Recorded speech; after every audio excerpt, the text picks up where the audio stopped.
ये essential elements of crime क्या होते हैं। तो क्राइम को करने के लिए या फिर क्राइम को क्राइम बुलाने के लिए कुछ एसेंशियल एलिमेंट्स है, कुछ एसेंशियल चीज़ें हैं, उसके बाद ही वो क्राइम बुलाया जा सकता है। तो वो देखते हैं कि वो क्या है। सबसे पहला है हमारे पास ह्यूमन बीइंग।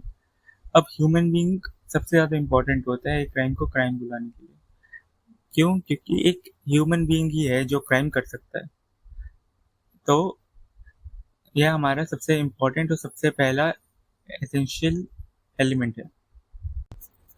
इसके बाद हमारे पास आ जाता है एक्टस रिया। एक्टस रिया का मतलब जब भी कोई क्रिमिनल एक्ट हो रहा होता है, इसको हम गिल्टी एक्ट भी बोलते हैं। इसका मतलब जब भी कोई क्रिमिनल एक्टिविटी कर रहा होता है उसको हम बोलते हैं एक्टस रिया। एक्टस रिया के बाद आ जाता है हमारे पास मेंस रिया की जब एक इंसान या ह्यूमन कोई भी क्राइम करने के बारे में सोचता है तो उसको हम लोग बोलते हैं मेंस रिया, और इसको भी हम लोग डिटेल में आगे पढ़ेंगे। इंजरी और हार्म क्राइम का एक ऐसा एसेंशियल एलिमेंट है जिसमें एक इंसान हार्म होना चाहिए किसी भी एक्ट से या उस एक्ट से जिसकी वजह से क्राइम हो रहा है, तो ये एक एसेंशियल एलिमेंट ऑफ क्राइम के अंदर आ जाता है।